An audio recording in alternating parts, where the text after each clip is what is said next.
আমরা স্বাগত জানাই আমাদের এই আজকের লাইভ প্রোগ্রামে। সম্মানিত দর্শক মণ্ডলী, পবিত্র রমাদানুল মুবারক আমাদের জন্য অনেক বড় সৌভাগ্যের বার্তা নিয়ে এসেছে নিশ্চিত। তো রমাদানুল মুবারক উপলক্ষে কয়েকটি কথা আপনাদের সঙ্গে শেয়ার করবার জন্য এই প্রোগ্রাম। রমাদানুল মুবারক মুমিনের জন্য অবশ্যই অনেক বড় এক সৌভাগ্যের মাস। রাসূল আকরাম সাল্লাল্লাহু আলাইহি ওয়াসাল্লাম হাদিসে পাকের মধ্যে ইরশাদ করেছেন যে ইযা কানা আউয়ালু লাইলাতিন মিন শাহরি রমাদান, রমাদান মাসের যখন প্রথম রাত শুরু হয়, অর্থাৎ পশ্চিম আকাশে যখনই রমাদানুল মুবারকের চাঁদ দেখা দেয়, চাঁদ দেখা দেওয়ার সাথে সাথে আল্লাহ রাব্বুল আলামিনের পক্ষ থেকে পৃথিবীবাসীর জন্যে, ইমানদারদের জন্য বিশেষ কিছু আয়োজন আল্লাহ পাক রব্বুল আলামিন করেন। সহিহ বুখারী শরীফের মধ্যে বর্ণিত রয়েছে, রাসূল আকরাম সাল্লাল্লাহু আলাইহি ওয়াসাল্লাম ইরশাদ করেন, ইযা দাখালা রমাদান ফুতিহাত আবওয়াবুল জান্নাহ ওয়া গুল্লিকাত আবওয়াবু জাহান্নাম ওয়া সুলসিলাতি শায়াতিন। জান্নাতের সকল দরজাগুলো খুলে দেওয়া হয় এবং জাহান্নামের সকল দরজাগুলো বন্ধ করে দেওয়া হয় এবং শয়তানদেরকে বন্দী করে দেওয়া হয়। তো এর মাধ্যমে মূলত দুনিয়াতে আল্লাহ রাব্বুল আলামিন ইমানদারদের জন্যে নেক আমলের একটি অনুকূল পরিবেশ তৈরি করেন। আল্লাহর যে সকল বান্দারা চায় তারা রমাদানুল মুবারককে নেক আমলের দ্বারা সজীব এবং সতেজ করবে, নিজের আমল নামাকে সমৃদ্ধ করবে। আল্লাহ রাব্বুল আলামিন রমাদানুল মুবারকের এই পবিত্র সময়ে জান্নাতের দরজাগুলো খুলে দিয়ে আর জাহান্নামের সকল দরজাগুলো বন্ধ করে দিয়ে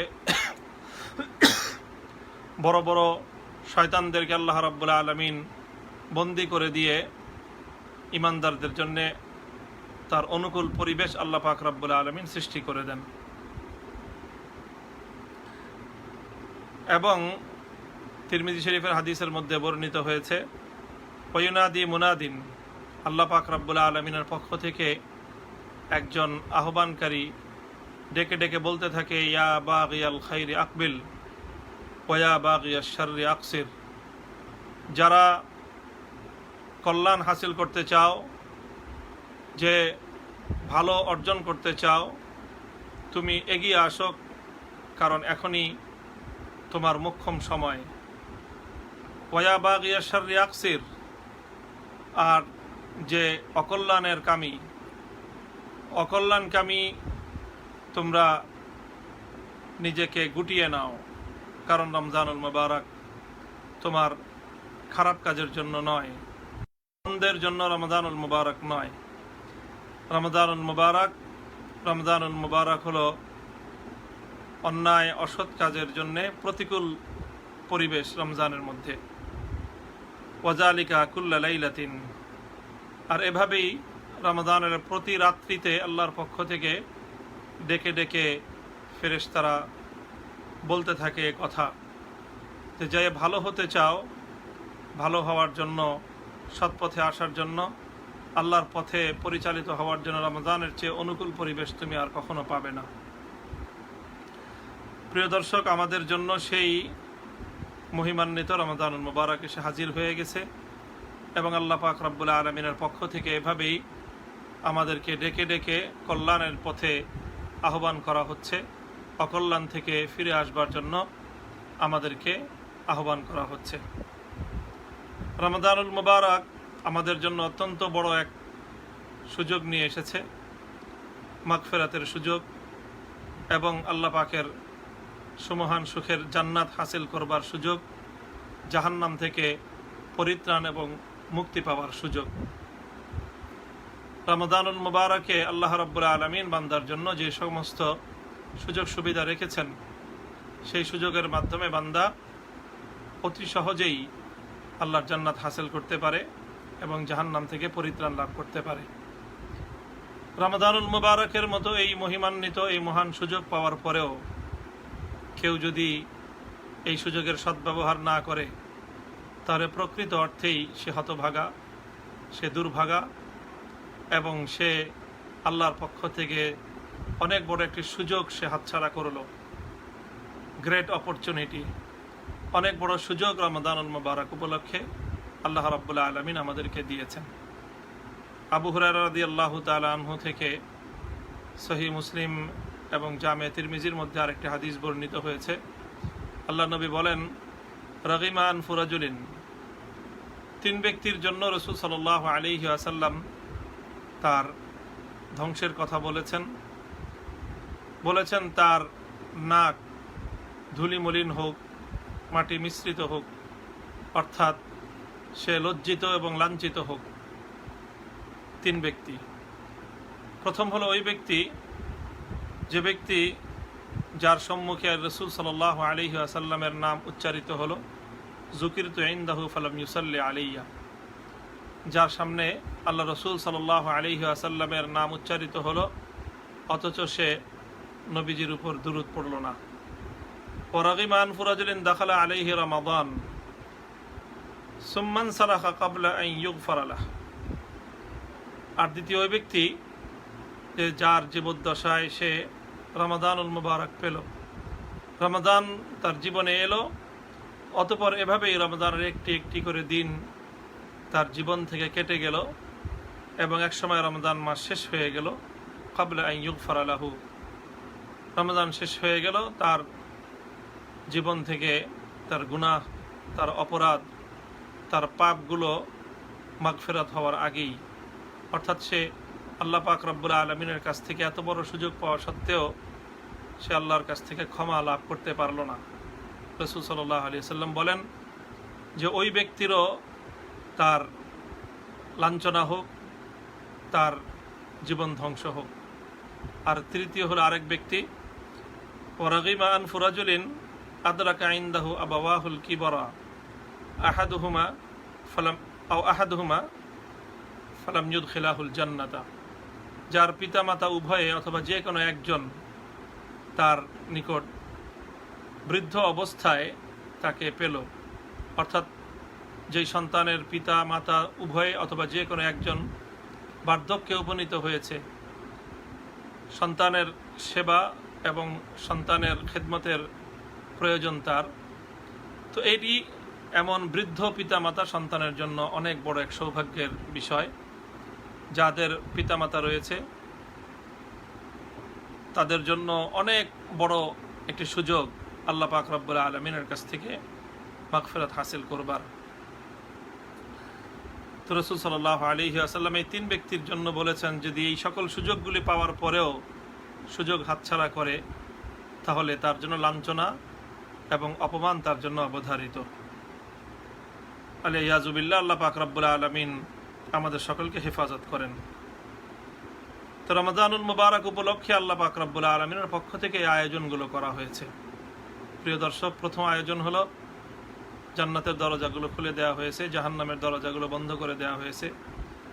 আর আরেকটি আয়োজন হলো কোনো কোনো হাদিসের মধ্যে লফজ এসেছে, এবারাত কোনো কোনো হাদিসের ভাষ্য হলো আসুফিদাত মারাদাতুশ শায়াতিন, যে শয়তানের মধ্যে যেগুলো বড় বড় শয়তান, যেগুলো ভয়ঙ্কর শয়তান, অবাধ্য মারাত্মক ধরনের শীর্ষ শয়তান, যেগুলো আল্লাহ রাব্বুল আলামিন রমাদান উপলক্ষে তাদেরকে বন্দী করে ফেলেন।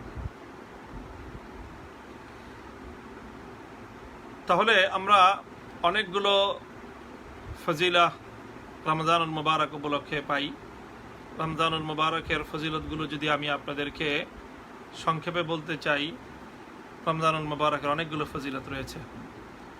একটি ফজিলত হলো যে উনজিলা ফিহিল কোরআন, রমাদানুল মুবারক এটি সেই মাস যে মাসে আল্লাহ রাব্বুল আলামিন পবিত্র কোরআন নাজিল করেছেন। কোরআনে পাকের সূরাতুল বাকারার আয়াত, শাহরু রমাদান আল্লাযী উনজিলা ফিহিল কোরআন হুদাল লিন-নাসি ওয়া বায়্যিনাতিম মিনাল হুদা ওয়াল ফুরকান, যে রমাদান মাস হলো সেই মাস যে মাসে আল্লাহ পাক রব্বুল আলামিনের পক্ষ থেকে পবিত্র কোরআন নাজিল হয়েছে। কোরআনে পাক রমজানে নাজিল হয়েছে। কোরআনে পাকের মধ্যে আরেকটি সূরা রয়েছে, যে সূরার নাম হলো সূরাতুল কদর, যেখানে আল্লাহ বলেছেন ইন্না আনজালনাহু ফি লাইলাতুল কদর, যে আমি কোরআনে পাক লাইলাতুল কদরে নাজিল করেছি। অবশ্য কোরআনে পাকের এক আয়াতের মধ্যে আল্লাহ পাক রব্বুল আলামিন এটিও বলেছেন, ওয়ানাজ্জালনা আলাইকাল কুরআনা তানজিলা ওয়া ফারাকনাহু লিতাকরিআহু আলান নাস। আল্লাহ পাক বলেছেন যে আমি কোরআনে পাককে ধাপে ধাপে নাজিল করেছি। অর্থাৎ 23 বছরে আমরা জানি যে আল্লাহ রসুল সাল্লাল্লাহু আলাইহি ওয়াসাল্লামের উপর 23 বছর পর্যন্ত পবিত্র কোরআন নাজিল হয়েছে। আল্লাহ নবীর ইন্তেকালের কিছুদিন আগেও কোরআনে পাকের সর্বশেষ আয়াত অবতীর্ণ হয়েছে। তাহলে কোরআনে পাক নাজিল হওয়া সম্পর্কে 3 ধরনের তথ্য কোরআনের মধ্যেই বলা হয়েছে। একটি হলো যে কোরআন নাজিল হয়েছে লাইলাতুল কদরে, দ্বিতীয় হলো কোরআন নাজিল হয়েছে রমজানে, তৃতীয় হলো কোরআনে পাক নাজিল হয়েছে আস্তে আস্তে পর্যায়ক্রমে ধীরে ধীরে নাজিল হয়েছে। আল্লাহ পাক রব্বুল আলামিন অল্প অল্প করে কোরআন নাজিল করেছেন। ওয়া কুরআনান ফারাকনাহু লিতাকরাহু আলান নাস। আল্লাহ বলেন যে আমি কোরআনকে ফারাকনাহু, আমি অল্প অল্প করে আপনার কাছে নাজিল করেছি, যাতে যতটুকু নাজিল হয় ততটুকু আপনি মানুষের কাছে তেলাওয়াত করে শুনিয়ে দিতে পারেন। তো এখানে প্রাসঙ্গিক একটি আলোচনা হলো যে রমজান কি লাইলাতুল কদরে নাজিল হয়েছে, এর পবিত্র কোরআন লাইলাতুল কদরে নাজিল হয়েছে না 23 বছর পর্যন্ত নাজিল হয়েছে। মুফাসসিরিনে কেরামগণ এই প্রশ্নের যে সমাধান দিয়ে থাকেন সেটি হলো যে আসলে কোরআনে পাকের অবতরণ 2 রকম, কোরআনে পাকের নুজুল 2 রকম। একটি হলো কোরআনে পাক আল্লাহ পাক রব্বুল আলামিনের আরশের উপর থেকে সামায়ে দুনিয়া প্রথম আসমানে নাজিল হয়েছে, তারপর প্রথম আসমান থেকে জমিনে নাজিল হয়েছে। তো প্রথমবারের যে অবতরণ সেটা একবারেই হয়েছে লাইলাতুল কদরে। আর লাইলাতুল কদর যেহেতু পবিত্র রমজানুল মুবারকের শেষ দশকেই রয়েছে, আল্লাহ নবীর হাদিসের দ্বারা এটি সুনির্ধারিত, কাজে সেই হিসাবে বলা যায় যে কোরআনে পাক এই লাইলাতুল কদর এবং রমজানে নাজিল হয়েছে। অর্থ হলো যে এটি ওই প্রথমবারের নুজুল অবতরণ, যেটি দুনিয়াতে নয় বরং আসমানের উপর। অতঃপর আসমান থেকে পর্যায়ক্রমে দুনিয়ার বাস্তব প্রেক্ষাপটে আল্লাহ পাক রব্বুল আলামিন 23 বছরে অল্প অল্প করে কোরআন নাজিল করেছেন। আমরা জানি রাসূল সাল্লাল্লাহু আলাইহি ওয়াসাল্লামের উপর হেরার গুহায় সূরাতুল কলমের 5 আয়াত নাজিল হওয়ার মধ্য দিয়ে কোরআনের পাকের নাজিল হওয়া শুরু হয়।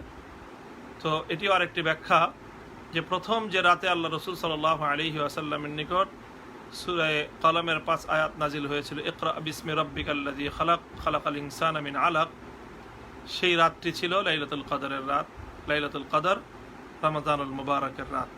সে রাতেই আল্লাহ পাক রব্বুল আলামিন হেরার গুহায় জিবরিল আমিনকে দিয়ে রাসূল সাল্লাল্লাহু আলাইহি ওয়াসাল্লামের কোরআনে পাকের অবতরণ শুরু করেন। তাহলে রমজানুল মুবারকের প্রথম ফজিলত হলো যে রমজানুল মুবারক সেই মাস যে মাসে আল্লাহ রাব্বুল আলামিন কোরআন নাজিল করেছেন। ফিহি লাইলাতুল কদর। রমজানুল মুবারকের দ্বিতীয় ফজিলত হলো যে রমজানুল মুবারকের মধ্যে আল্লাহ পাক রব্বুল আলামিন লাইলাতুল কদর রেখেছেন। লাইলাতুল কদরি খায়রুম মিন আলফি শাহর, এমন একটি রাত যে রাত 1000 মাসের চেয়েও শ্রেষ্ঠ এবং উত্তম। লাইলাতুল কদর সম্পর্কে ইনশাআল্লাহ আমরা পরবর্তী কোনো আলোচনায় বিস্তারিত আলোচনা করব।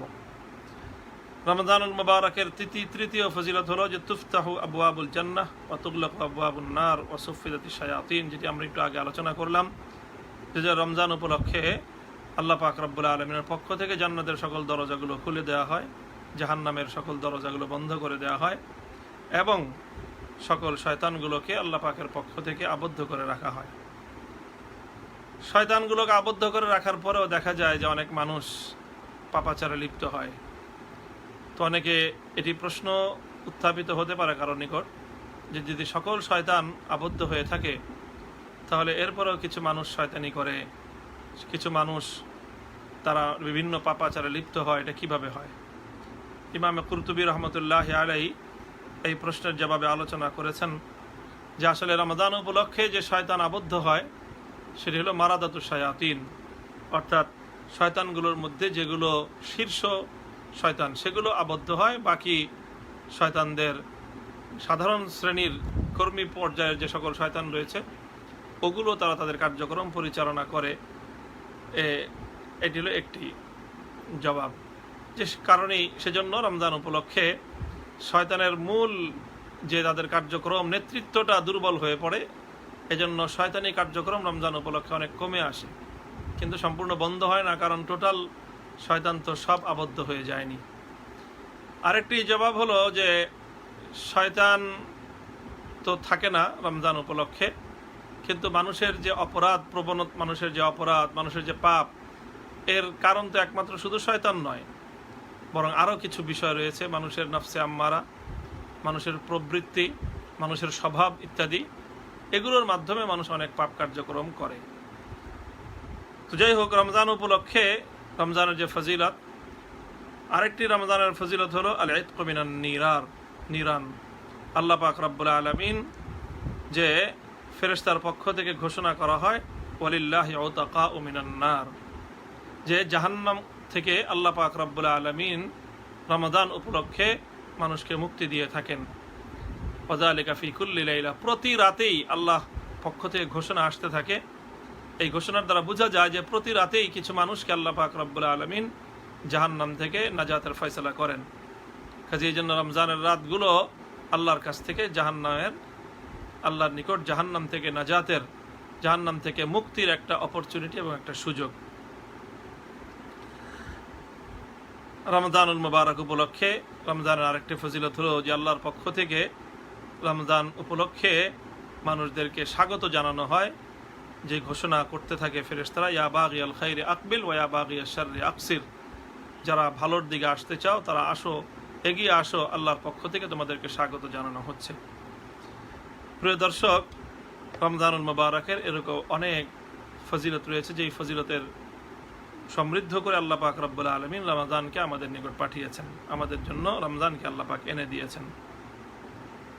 রমজানের মধ্যে সবচেয়ে গুরুত্বপূর্ণ বিধান হলো সওম, রোজা রাখা।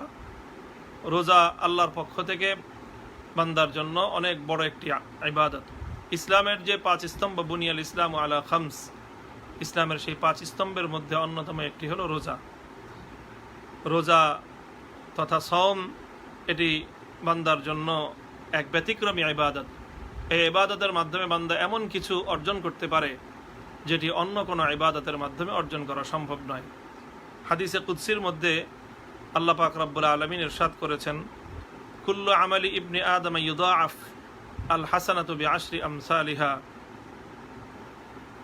ইলা 700 দিআফিন, যে স্বাভাবিকভাবে আল্লাহর বান্দারা যখন কোনো নেক আমল করে, তখন যে কোনো নেক আমলের বিনিময়ে উম্মতে মুহাম্মাদিয়ার জন্য আল্লাহর পক্ষ থেকে সুযোগ হলো প্রতি আমলে 10টি করে নেকি আল্লাহ পাক দান করে থাকেন, এবং এটা বান্দার আমলের মান অনুযায়ী তার এই সওয়াব বাড়তে থাকে, বাড়তে বাড়তে ইলা 700 দিআফিন, 700 গুণ পর্যন্ত তার সওয়াব বৃদ্ধি পায়। ইল্লা সওম, আল্লাহ বলেন যে তবে সওম এর চেয়ে ব্যতিক্রম, ফাইন্নাহু লি ওয়া আনা আজজি বিহি। সওম এটি এমন একটি ইবাদত, এটি বান্দা কেবলমাত্র আমার জন্যই করে, এবং এই কারণে আমি আল্লাহ পাক রব্বুল আলামিন সওমের পুরস্কার আমি নিজে দিব। অন্য সব ইবাদতেরই পুরস্কার আল্লাহ পাক দিবেন, তবে সওমের পুরস্কারকে আল্লাহ পাক ব্যতিক্রম রেখেছেন। অন্যান্য ইবাদতের পুরস্কার আল্লাহ পাক রব্বুল আলামিন দিবেন সওয়াবের মাধ্যমে, আর রমজানের সওমের যে পুরস্কার, এটা আল্লাহ পাক রব্বুল আলামিন দিবেন ভিন্নভাবে হলো আল্লাহ নিজ হাতে তার বান্দা যে রোজা রাখবে, সওম পালন করবে, আল্লাহ পাক তাকে তার হাতে এই সওমের পুরস্কার তুলে দিবেন। হাদিসের মধ্যে রয়েছে জান্নাতের একটি বিশেষ দরজা থাকবে রাইয়ান নামক, ইয়াদখুলুহু সাইমুন, যেই লা ইয়াদখুলুহু ইল্লা সাইমুন, যেই রাইয়ান দরজা দিয়ে কেবলমাত্র যারা রোজাদার তারাই প্রবেশ করবার সুযোগ পাবে। তাহলে রমাদানুল মুবারক এর সবচেয়ে বড় বিধান হলো, সবচেয়ে বড় গুরুত্বপূর্ণ ইবাদত হলো রোজা রাখা। রাসূল সাল্লাল্লাহু আলাইহি ওয়াসাল্লাম বলেছেন, মান সামা রমাদান ঈমানান ওয়া ইহতিসাবান গুফিরা লাহু মা তাকাদ্দামা মিন যামবিহি, যে ব্যক্তি রমাদানের রোজা রাখবে ঈমানের সাথে এবং ইহতিসাবের সাথে। ইহতিসাবের অর্থ হলো যে আল্লাহর কাছ থেকে এর বিনিময়ের প্রত্যাশা নিয়ে নিজে কেন রোজা রাখছে, কেন ইবাদতটা করছে, সেই সিয়াম পালন করার যে উদ্দেশ্য সেটাকে নিজের মনে উপস্থিত রেখে যে ব্যক্তি রোজা রাখবে, আল্লাহ পাক রব্বুল আলামিন তার জন্য সুযোগ রেখেছেন ঘোষণা করেছেন যে তার পূর্বের সকল গুনাহ আল্লাহ মাফ করে দেবেন। সুবহানাল্লাহি ওয়া বিহামদিহি। প্রিয় দর্শক, রমাদানুল মুবারকের বড় ইবাদত তো হলো যে রোজা রাখা।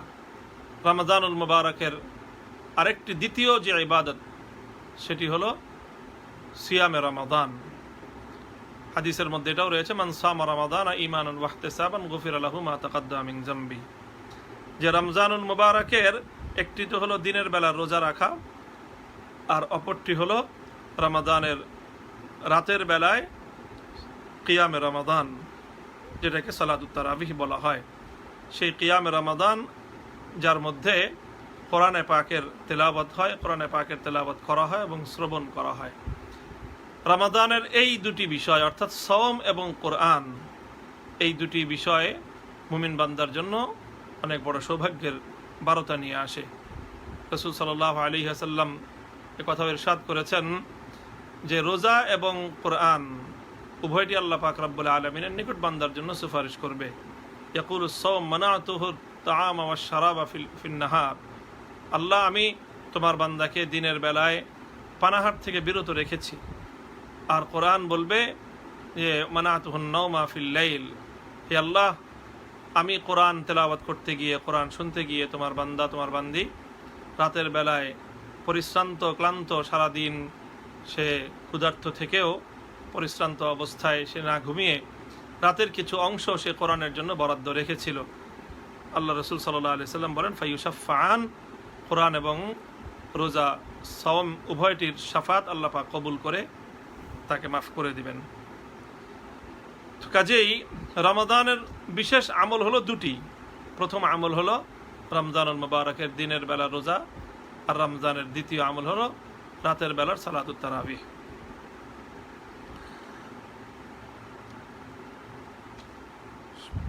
রমজান উপলক্ষে আমরা রমজানের পরিপূর্ণ খায়ের এবং বরকত, রমজানের পরিপূর্ণ ফজিলত যদি আমরা হাসিল করতে চাই, তাহলে কোরআন এবং হাদিসের আলোকে আমাদের জন্য আরও কিছু বিষয় করণীয় রয়েছে। সেই কাজগুলো যদি আমরা যথাযথভাবে আদায় করি, তাহলে রমাদানুল মুবারকের পরিপূর্ণ যেই ফজিলত সেটি ইনশাল্লাহ আমরা সকলেই হাসিল করতে পারব। রমাদানের কিছু করণীয় আমি আপনাদের সম্মুখে উল্লেখ করছি পয়েন্ট আকারে, কেউ চাইলে নোট করতে পারেন। রমাদানুল মুবারকের সর্বপ্রথম করণীয় হলো যাবতীয় পাপ কাজ পরিহার করবে এবং পাপ কাজ ছেড়ে দেওয়ার অভ্যাস গড়বে। রমাদান আল্লাহ পাক রব্বুল আলামিনের পক্ষ থেকে এসেছে আমাদের জন্য পাপ কাজ ছাড়ার, গুনাহের কাজ ছেড়ে দেওয়ার একটা অনুকূল পরিবেশ তৈরি করে।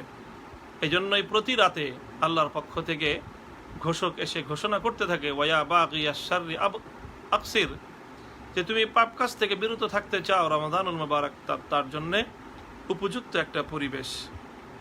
কাজে আমরা যারা রমাদান এর রোজা রাখবো, রমাদানের সিয়াম সাধনা পালন করব, আমরা রমাদানের নেক আমল করব, তবে সর্বাগ্রে সবচেয়ে গুরুত্ব দিতে হবে যেটা, যদি আমি রমাদানুল মুবারকের দ্বারা সবচেয়ে বেশি উপকৃত হতে চাই, তাহলে সেজন্য আমাদের যেটি করতে হবে সেটি হলো বিভিন্ন পাপ, যে সকল গুনাহের কাজের সঙ্গে, পাপের সঙ্গে আমরা সম্পৃক্ত রয়েছি, সেই পাপ এবং গুনাহের কাজগুলো আমাদেরকে পরিহার করতে হবে।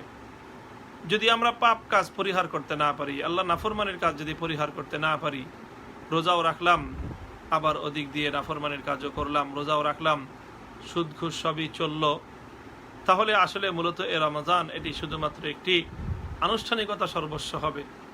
রাসূল সাল্লাল্লাহু আলাইহি ওয়াসাল্লাম ইরশাদ করেছেন, মাল্লাম ইয়াদা কাওলাজ জুর ওয়াল আমালা বিহি ফালাইসা লিল্লাহি হাজাতুন ইয়াদা তাআমাহু ওয়া শারাবাহু।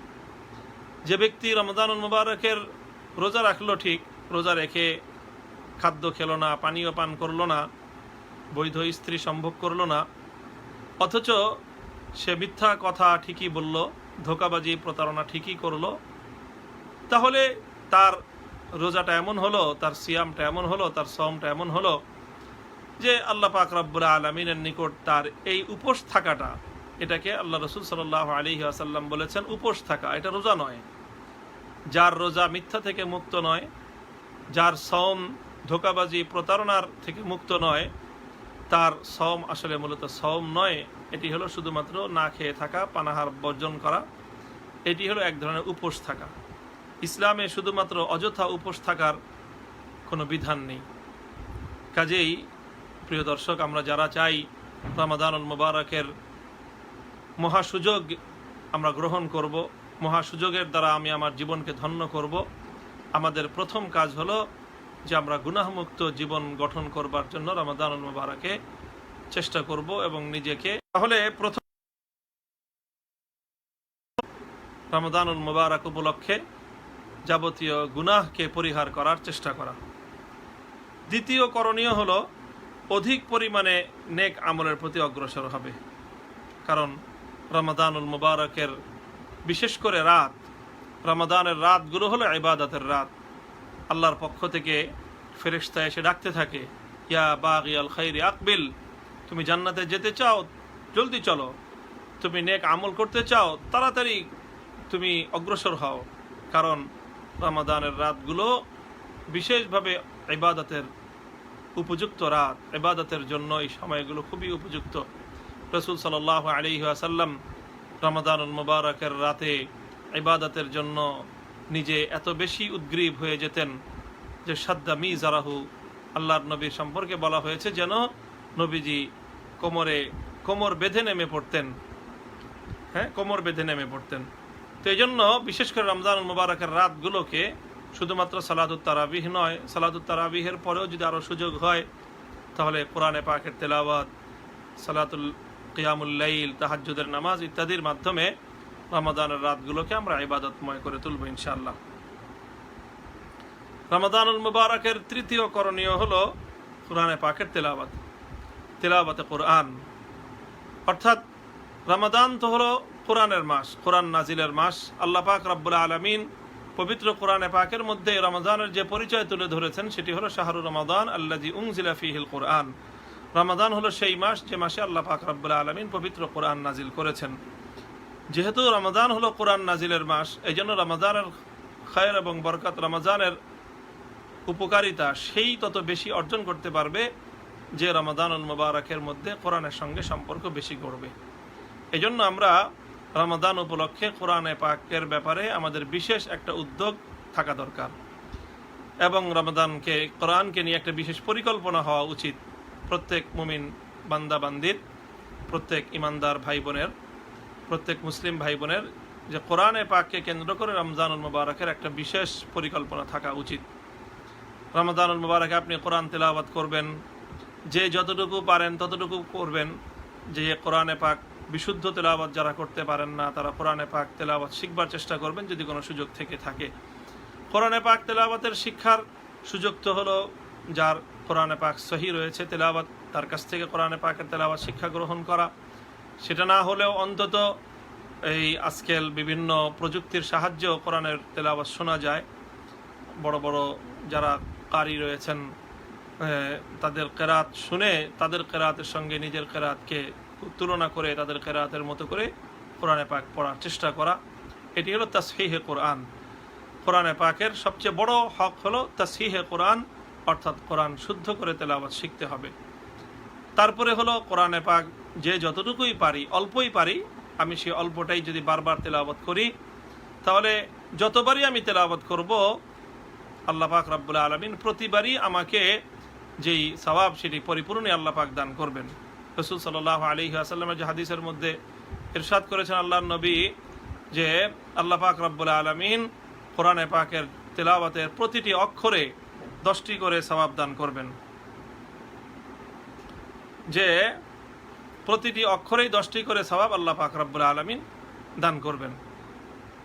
লিকুল্লি হারফিন হাসানাতুন ওয়াল হাসানাতু বিআশরি আমসালিহা।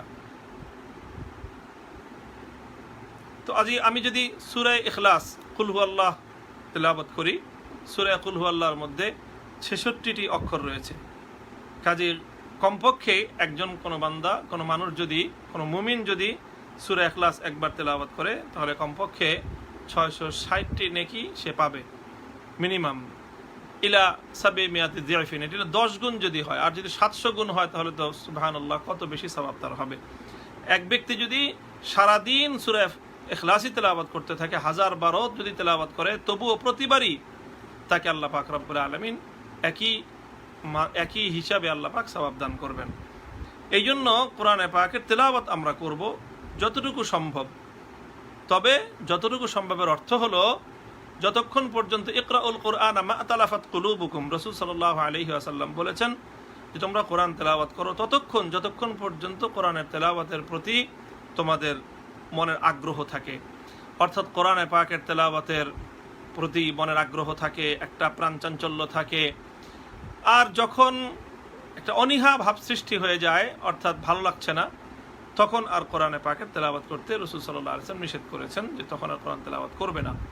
মনের অনীহা ভাব নিয়ে, অলসতা নিয়ে কোরআন তেলাওয়াত করা নিষেধ। যতক্ষণ কোরআনে পাকের প্রতি মনের আগ্রহ পূর্ণমাত্রায় বিদ্যমান থাকবে, কোরআনে পাকের প্রতি নিজের আকর্ষণ থাকবে, ততক্ষণ পর্যন্ত কোরআনে পাকের তেলাওয়াত করবে। কোরআন তেলাওয়াত করা যেরকম একটি ইবাদত, ঠিক তদ্রূপ কোরআনে পাকের তেলাওয়াত শ্রবণ করাও একটি ইবাদত। শ্রবণ করলেও সমপরিমাণ সওয়াব আল্লাহ পাক রব্বুল আলামিন দান করেন। কোরআনে পাক সম্পর্কে আল্লাহ পাক নিজেই বলেছেন, ওয়া ইযা কুরিআল কুরআন ফাসতামিউ লাহু ওয়া আনসিতু, যখন কোরআন তেলাওয়াত করা হয় তখন তোমরা নীরব হয়ে শুনবে, নীরব থাকবে এবং মনোযোগ দিয়ে শুনবে। ফাসতামিউ লাহু, ফাসতামিউ ইস্তিমা বলাই হয় মনোযোগ দিয়ে শ্রবণ করা, কান লাগাকার সুন্না, খুব একেবারেই মনোযোগ দিয়ে শুনবে।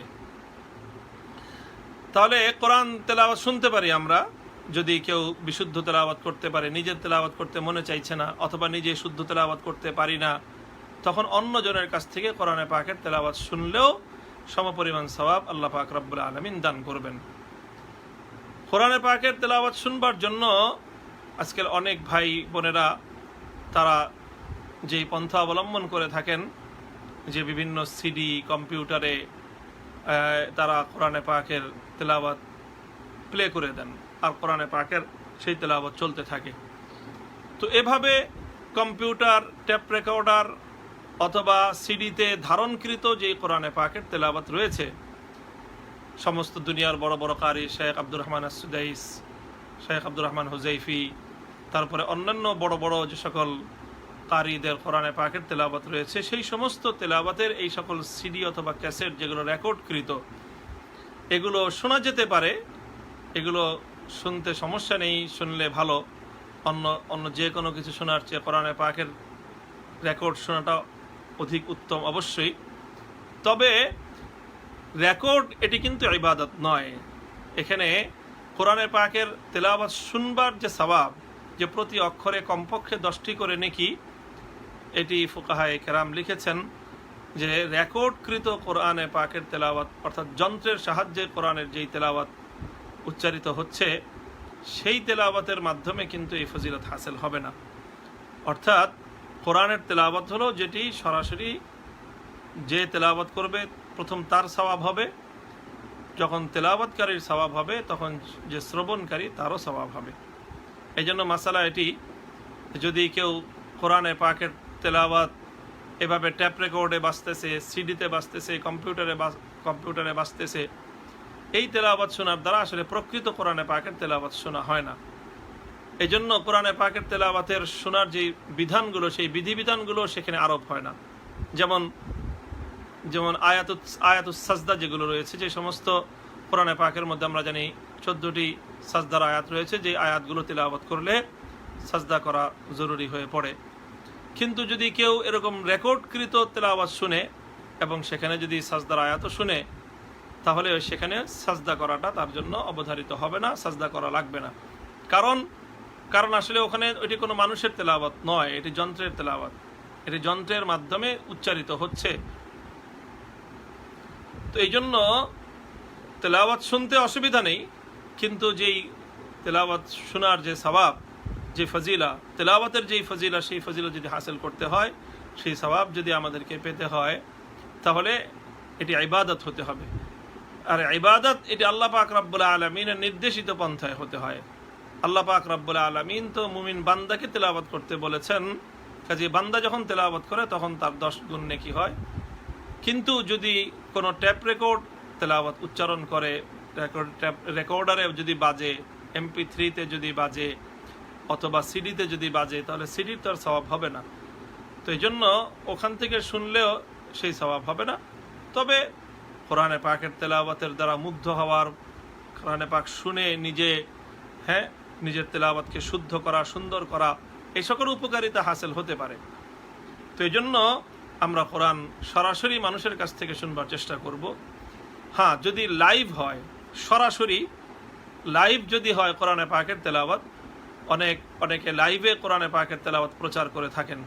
সরাসরি কেউ তেলাওয়াত করছে আর ওই সময়ে তার কণ্ঠের তেলাওয়াতটাই যদি শোনা যায় মাইকের সাহায্যে অথবা অন্য যে কোনো লাইভের মাধ্যমে, তো সেই সময়ের তেলাওয়াতের হুকুম এটি সরাসরি মানুষের তেলাওয়াতের অন্তর্ভুক্ত। অর্থাৎ লাইভের তেলাওয়াত, লাইভ যদি কোরআন তেলাওয়াত শোনা যায়, মাইকের মানুষ কেউ তেলাওয়াত করছে আর সেই আওয়াজটাই মাইকের সাহায্যে আমার কাছে পৌঁছতেছে, আমি সেই তেলাওয়াত শুনতেছি, ওই সময়ে যদি সাজদার আয়াত শোনা হয়, তাহলে তেলাওয়াতকারীর উপর যেরকম সাজদা করা এটা জরুরি হবে, যে শ্রবণকারী তাকেও সাজদা করতে হবে। তাহলে আমি বলছিলাম যে কোরআনে পাকের তেলাওয়াত করা এটি হল রমজানুল মুবারকের গুরুত্বপূর্ণ ইবাদত। রাসূল সাল্লাল্লাহু আলাইহি ওয়াসাল্লাম রমাদানুল মুবারক আসলে আল্লাহর নবী কোরআনে পাকের তেলাওয়াত বেড়ে যেত। শুধু তাই নয়, হযরত ফাতেমা রাদিয়াল্লাহু তাআলা আনহা থেকে বুখারী মুসলিমের হাদিস, আল্লাহ নবী ইরশাদ করেছেন যে কানা জিবরিল ইউআরিদুনিল কুরআন কুল্লা সানাতিন মাররাতান। হযরত জিবরিল আলাইহিস সালাতু ওয়াস সালাম প্রতি বছর আমার সঙ্গে এই একবার করে রমজানুল মুবারকে কোরআন মুআরাজা করতেন, অর্থাৎ একজন আরেকজনকে শোনাতেন। আল্লাহর নবী পড়তেন, জিবরিল শুনতেন, জিবরিল আলাইহিস সালাতু ওয়াস সালাম পড়তেন, নবীজি মুহাম্মদুর রাসূলুল্লাহ সাল্লাল্লাহু আলাইহি ওয়াসাল্লাম শ্রবণ করতেন। এই জন্য কোরআন তেলাওয়াত করা যেরকম একটি মাসনুন ইবাদত, কোরআনে পাকের তেলাওয়াত শোনাও এটি মাসনুন ইবাদত। রাসূল সাল্লাল্লাহু আলাইহি ওয়াসাল্লাম অনেক সাহাবীকেই বলেছেন, হযরত উবাই ইবনে কাব রাদিয়াল্লাহু আনহুকে, হযরত ইবনে মাসউদকে, যে আমাকে কোরআন তেলাওয়াত শোনাও। উবাই ইবনে কাব রাদিয়াল্লাহু তাআলা আনহুকে আল্লাহ নবী একদিন বলেন যে আল্লাহ পাক বলেছেন আমাকে যে আমি যেন তোমার কোরআনে পাকের তেলাওয়াত শুনি। হযরত উবাই ইবনে কাব রাদিয়াল্লাহু তাআলা আনহু বলেন যে আল্লাহ পাক বলেছেন? রাসূল নবীজি বললেন যে হ্যাঁ, আল্লাহ বলেছেন। হযরত উবাই ইবনে কাব রাদিয়াল্লাহু তাআলা আনহু আবেগে তার চোখে অশ্রু চলে আসলো যে আল্লাহু সাম্মানি, যে আমার আল্লাহ, আমার রব আমার নাম উচ্চারণ করেছেন। রাসূল সাল্লাল্লাহু আলাইহি সাল্লাম বলেছেন যে হ্যাঁ, উবাই ইবনে কাব রাদিয়াল্লাহু আনহু আল্লাহর নবীজিকে কোরআনে পাকের তেলাওয়াত করে শুনিয়েছেন। কাজেই কোরআন তেলাওয়াত করা এটি যেরকম রাসূল সাল্লাল্লাহু আলাইহি ওয়াসাল্লামের সরাসরি সুন্নাহ, ঠিক কোরআনে পাকের তেলাওয়াত শ্রবণ করাটাও রাসূল সাল্লাল্লাহু আলাইহি ওয়াসাল্লামের সরাসরি সুন্নাহ। রাসূল সাল্লাল্লাহু আলাইহি ওয়াসাল্লাম মানুষের মুখে তেলাওয়াত শুনেছেন। কাজেই তেলাওয়াতের শোনার যে ইবাদত, দেখেন ইবাদত এমন একটি বিষয় যে এটি নির্ধারিত পন্থায় হতে হয়। ইবাদতের মধ্যে কোনো মানুষের কোনো নিজস্ব উদ্ভাবিত পন্থায় কোনো ইবাদত হতে পারে না। ইবাদত সেটাকেই বলা হয় যেটি আল্লাহ এবং তার রাসূলের পক্ষ থেকে নির্ধারিত পন্থায় হয়। কাজেই কোরআন তেলাওয়াত শুনতে হলে এভাবেই শোনাটা সওয়াবের জন্য, তেলাওয়াতের যে মূল উদ্দেশ্য সেটা অর্জন হবে। এমনিতে সিডির মাধ্যমে, কম্পিউটারের মাধ্যমে, রেকর্ডিংয়ের মাধ্যমে কোরআনে পাকের তেলাওয়াত শোনা যায়, শেখা যায়, তাতে কোনো সমস্যা নেই, ওটার অনুমোদিত আছে। রাসূল সাল্লাল্লাহু আলাইহি ওয়াসাল্লাম যে বছর ইন্তেকাল করলেন, সে বছর জিবরিল আলাইহিস সালাতু ওয়াস সালাম আল্লাহর নবীর সঙ্গে কোরআনের পাক দুই খতম আল্লাহর নবীর সঙ্গে তারা পরস্পর একজন আরেকজনকে শোনালেন।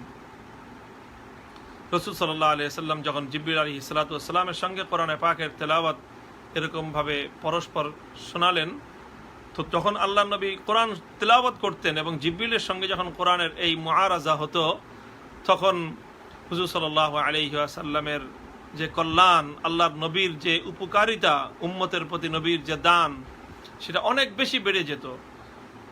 ফালা রাসূলুল্লাহ সাল্লাল্লাহু আলাইহি ওয়াসাল্লাম আজবাদু বিল খাইরি মিনার রিহিল মুরসালা। বুখারীর হাদিস, ইবনে আব্বাস রাদিয়াল্লাহু তাআলা থেকে বর্ণিত হয়েছে যে বসন্তের বাতাস যেরকম পৃথিবীতে এক ব্যাপক পরিবর্তন আনে, রাসূল সাল্লাল্লাহু আলাইহি ওয়াসাল্লাম যখন কোরআনে পাকের তেলাওয়াত করতেন জিবরিল আমিনের সঙ্গে, তখন আল্লাহর নবীর দ্বারা এরকম এক ব্যাপক বসন্তের বাতাসের মতো গোটা মানব সমাজের মধ্যে কল্যাণের প্রবাহ চলত। প্রিয় দর্শক, রমাদানুল মুবারক উপলক্ষে আরেকটি আমলের কথা বলে আজকের আমরা আলোচনা সমাপ্ত করব।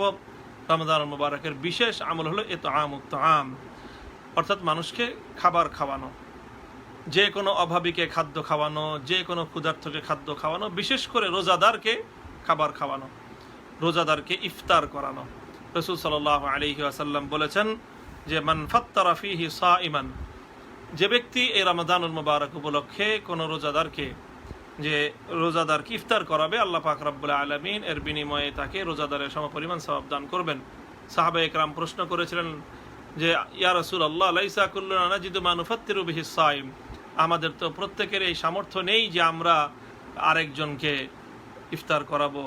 সাহাবায়ে কেরাম, নবীর যুগে অধিকাংশ সাহাবায়ে কেরামের অর্থনৈতিক অবস্থা অসচ্ছল ছিল, কোনো রকম নিজেরাই পেট পুরে খেতে পারতেন না। তো আল্লাহর নবী তখন বললেন যে অসুবিধা নেই, তুমি যদি আরেকজনকে এই খাওয়ানোর মতো সামর্থ্য না রাখো, আল্লাহ পাক রব্বুল আলামিন এই সওয়াব দান করবেন যে ব্যক্তি রোজাদারকে এক গ্লাস পানি, একটি খেজুরের দ্বারা আপ্যায়ন করবে তাকেও। তো এটি একটি অত্যন্ত পুণ্যময় ইবাদত, বিশেষ করে রমজানুল মুবারক উপলক্ষে এই ইবাদতের মহা সুযোগ। সেটি হলো যে ইফতারুস সাইম, তাফতিরুস সাইম, রোজাদারকে ইফতার করানো। এমনিতেও ইতআমুত তাআম, রমজানুল মুবারক উপলক্ষে ব্যাপকভাবে মানুষকে খাওয়ানো।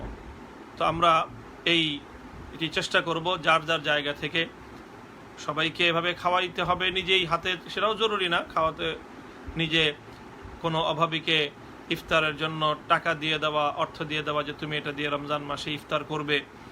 তো এটাও একটি বড় ইবাদত রমজানুল মুবারক উপলক্ষে। তো আমরা এরকম মানুষকে ইফতার করাতে পারি, রমজানুল মুবারকের আহারের ব্যবস্থা করতে পারি। প্রিয় দর্শক, আমরা জানি যে বর্তমান সারা পৃথিবী জুড়ে এই যে করোনা ভাইরাসের কারণে যে লকডাউন পরিস্থিতি চলছে, এতে বিশেষ করে দরিদ্র মানুষ, অসহায় মানুষ, এমনকি মধ্যবিত্তের মানুষ, নিম্ন মধ্যবিত্তের মানুষ, তারা কঠিন এক পরিস্থিতির সম্মুখীন, জীবন যুদ্ধে তারা একেবারেই বিপর্যস্ত অবস্থায়। এই সময়ে আমাদের যাদেরকে আল্লাহ পাক রব্বুল আলামিন ন্যূনতম সামর্থ্য দান করেছেন, আমাদের দায়িত্ব এবং কর্তব্য হলো ওই সকল অভাবী মানুষগুলোর আহারের ব্যবস্থা করা, তাদের অন্তত দুবেলা সেহরি এবং ইফতারের আহারের ব্যবস্থাটুকু করা। এটি অনেক বড় একটি সুযোগ। এই অবস্থায় এর চেয়ে বড় পুণ্যের আমল আর দ্বিতীয়টি হতে পারে না। আমাদের সকলের এদিকে লক্ষ্য রাখা উচিত। সুপ্রিয় দর্শক, আমরা আমাদের আলোচনার দীর্ঘায়িত করব না। সর্বশেষ আজকের লাইভ বক্তব্য আমি শেষ করব আবারও একটি কথার উপর, রমাদানুল মুবারকের এই মহা সুযোগকে আমরা কাজে লাগানোর জন্য যেই সকল ইবাদতগুলোর কথা বলা হলো সেগুলো বেশি বেশি করি। কোরআনে পাকের তেলাওয়াতের ক্ষেত্রে আমি বিশেষভাবে বলবো যে রমাদান হলো কোরআন নাজিলের মাস। আমরা রমাদানুল মুবারকে সবচেয়ে বেশি যে কাজটি করব সেটি হলো তেলাওয়াতে কোরআন। রমজানুল মুবারকে অন্য সব কাজের চেয়ে তেলাওয়াতে কোরআনের অগ্রাধিকার এবং প্রাধান্য হওয়া উচিত। সাহাবায়ে কেরামের যুগ থেকেই সালাফ তারা সকলেই কোরআনে পাকের তেলাওয়াত করতেন। রমজান আসলে অনেকেই সকল কাজ বাদ দিয়ে, এমনকি অন্যান্য বড় বড় গুরুত্বপূর্ণ কাজ বাদ দিয়ে কোরআনে পাকের তেলাওয়াতের মধ্যে মশগুল হয়ে যেতেন। কি পরিমাণ তেলাওয়াত তারা করতেন! ইমাম যাহাবী রাহমাতুল্লাহি আলাইহি হযরত ইমাম শাফিঈ রাহিমাহুল্লাহু তাআলা সম্পর্কে বর্ণনা করেছেন যে তিনি রমজানুল মুবারক উপলক্ষে 60 খতম কোরআনে পাকের তেলাওয়াত করতেন। বিস্ময় লাগে যে কিভাবে এটা সম্ভব ছিল। অর্থাৎ আর কোনোই কাজ করতেন না, 24টা ঘন্টাই প্রায় সামান্য কিছু জরুরি নামাজ এবং অন্যান্য ইফতার সেহরি ছাড়া বাকি পূর্ণ সময়ই কোরআনে পাকের তেলাওয়াতের মধ্যে মশগুল থাকতেন। আর আল্লাহ পাকের পক্ষ থেকে সময়ের মধ্যে বরকত হতো। আমাদের নিকটবর্তী বুজুর্গদের মধ্যেও, আল্লাহ ওয়ালাদের মধ্যে, সালাফের মধ্যেও হযরতে শেখুল হাদিস আল্লামা জাকারিয়া রহমতুল্লাহ আলাইহি সম্পর্কে বর্ণিত হয়েছে তিনি পবিত্র কোরআনে পাক তেলাওয়াত করতেন রমজান মাসে 31 খতম। রমাদানুল মুবারক আসলে সবকিছু বন্ধ করে দিতেন। কোনো মানুষের সঙ্গেও তিনি দেখা সাক্ষাৎ করতেন না। যারা আসতো তাদেরকে আগে থেকে বলে দেওয়া হতো যদি সাক্ষাতের খুব বেশি প্রয়োজন হয় তাহলে রমজানুল মুবারকের পরে তোমরা সাক্ষাৎ করতে আসবে। প্রিয় দর্শক, আমরা এখন অধিকাংশ মানুষই সারা দুনিয়াতে আমরা ঘরের মধ্যে আমাদের সময় কাটাচ্ছি। আমরা এই সময়টুকুকে পবিত্র কোরআনময় সময় হিসেবে আমরা গড়ে তুলি, তাহলে ইনশাআল্লাহ এই রমাদান আমাদের জন্য প্রভূত কল্যাণ নিয়ে আসবে। আল্লাহ পাক রব্বুল আলামিন আমাদের সকলকে তৌফিক দান করুন। সরকারিভাবে যে বিধিনিষেধ রয়েছে, যে অর্থাৎ মসজিদগুলোতে মাত্র 12 জনের অনুমোদন দেওয়া হয়েছে, উলামা ইকরামের পক্ষ থেকে আবেদন জানানো হয়েছিল, আহ্বান করা হয়েছিল যে মসজিদগুলো যেন রমজান মুবারক উপলক্ষে শর্ত সাপেক্ষে উন্মুক্ত করে দেওয়া হয়, কিন্তু সেটা হয়নি। আমরা আশা করব যে অতি অল্প সময়ের ব্যবধানেই করোনা পরিস্থিতির ইনশাআল্লাহ উত্তরণ হবে। আল্লাহ পাক রব্বুল আলামিন আল্লাহর বান্দাদের উপর রহম করবেন। রমাদান মুবারক রহমতের বিশেষ মাস, আল্লাহ পাক রব্বুল আলামিন এই মাস উপলক্ষে তার বান্দাদের উপর রহম করুন। আল্লাহর রহমতের দ্বারা এই ভয়াবহ যেই বিপর্যয়, ভয়াবহ যে ভাইরাস, যে মহামারী আজকে সারা পৃথিবীকে গ্রাস করে নিয়েছে, এই মহামারীর করোনা ভাইরাসের মহামারী থেকে আল্লাহ পাক রব্বুল আলামিন বিশ্ববাসীকে হেফাজত করবেন। রমাদানুল মুবারকের সময়গুলো আমরা সুন্দরভাবে আমরা পালন করব, সময়টাকে কাজে লাগাবো। প্রিয় ভাই, লক্ষ্য করুন রাসূল সাল্লাল্লাহু আলাইহি ওয়াসাল্লাম বলেছেন যে তোমার কাছে জীবনে 5টি সুযোগ তোমার জীবনে আসবে, বিভিন্ন সময় 5টি সুযোগ আসবে, কিন্তু এই সুযোগগুলো কিন্তু এগুলো একেবারে স্থায়ী নয়, এই সুযোগগুলো অস্থায়ী। আবার এই সুযোগের পরেই এই সুযোগগুলো তোমার হারিয়ে যাবে। সেই 5টি সুযোগের মধ্যে একটি হলো ফারাগাকা কাবলা শুগলিকা। তোমার জীবনে অনেক ব্যস্ততা থাকবে, আবার কিছু কিছু সময় আসবে অবসর সময়, সেই অবসরের সময়গুলোকে তুমি গনিমত মনে করো। ইগতানিম খামসান কাবলা খামসিন, সুযোগের সদ্ব্যবহার করো। তো আমাদের জন্য এই লকডাউন পরিস্থিতি, এটি যদিও সর্বদিক থেকেই আমাদের জন্য কষ্টের কারণ, আমাদের জন্য বড় বিপদের কারণ, কিন্তু একটি দিক থেকে আমাদের জন্য একটি সুযোগ, সেটা একটি অবসর।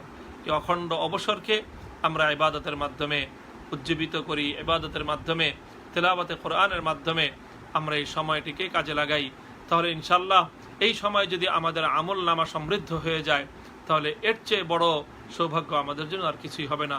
আল্লাহ রাব্বুল আলামিন আমাদের সকলকে তৌফিক দান করুন। রমাদানুল মুবারকের প্রতিটি মুহূর্ত যেন আমাদের জন্য নেক আমলের সময় হিসেবে পালিত হয়, সেই তৌফিক আল্লাহ পাক রব্বুল আলামিনের কাছ থেকে কামনা করে, দেশ বিদেশ থেকে যারা আজকের এই লাইভ প্রোগ্রামে আমাদের সঙ্গে সংযুক্ত ছিলেন, তাদের সকলের জন্য একটি পুণ্যময় রমাদান এবং বরকতময় রমাদান